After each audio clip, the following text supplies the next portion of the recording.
इस खास एक्सप्लेनर में कीमती धातु बाजार के भारी उतार चढ़ाव और ऐतिहासिक बदलावों को डिकोड करते हैं।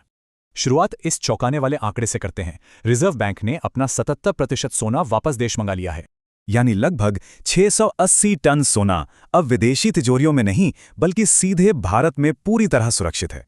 बढ़ते वैश्विक तनाव के बीच केंद्रीय बैंक विदेशी जमा के बजाय अब घरेलू सुरक्षा को ही प्राथमिकता दे रहे हैं। इसी बीच अमेरिका ईरान तनाव और कच्चे तेल की बढ़ती कीमतों ने बाजार में भारी और अप्रत्याशित गिरावट ला दी।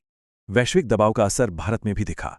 एमसीएक्स पर चांदी बुरी तरह गिरकर 2,44,001 रुपये प्रति किलो हो गई। बढ़ता मुद्रास्फीति का डर ब्याज दरों को ऊंचा रख रहा है, जिससे कीमती धातुओं की कीमतों पर भारी दबाव है। लेकिन इस गिरावट के बावजूद चांदी का 150% रिटर्न सोने के 70% रिटर्न से कहीं ज्यादा शानदार रहा। दरअसल ईवी और एआई इंफ्रास्ट्रक्चर के कारण चांदी अब सिर्फ एक संपत्ति नहीं बल्कि बड़ी औद्योगिक जरूरत बन चुकी है। विशेषज्ञों के अनुसार इसी भारी औद्योगिक मांग से चांदी 3.2 लाख रुपए प्रति किलो के स्तर तक पहुंच सकती है।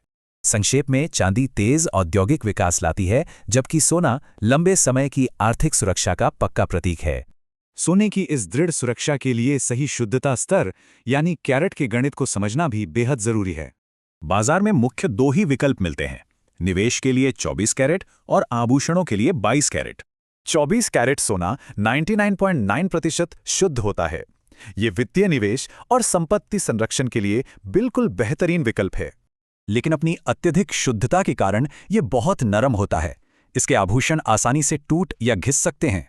इसलिए 22 कैरेट में लगभग 92% शुद्ध सोने के साथ तांबे या जस्ता जैसी मजबूत धातुएं मिलाई जाती हैं। इसी मिश्रण से 22 कैरेट सोने को गहरा रंग और टिकाऊ आभूषणों के लिए जरूरी मजबूती मिल जाती है। शुद्धता के कारण 24 कैरेट सोना खुदरा बाजार में 22 कैरेट की तुलना में लगभग 9% महंगा बिकता है। असली सोना पहचानने के लिए हमेशा BIS हॉलमार्क लोगो, शुद्धता ग्रेड और आधिकारिक प्रमाण पत्र की ठीक से जांच करें।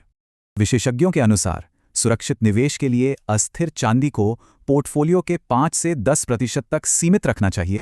तो अंततः सवाल यही है, भविष्य की रणनीति सोने की ऐतिहासिक सुरक्षा पर टिकेगी या चांदी की औद्योगिक उड़ान पर?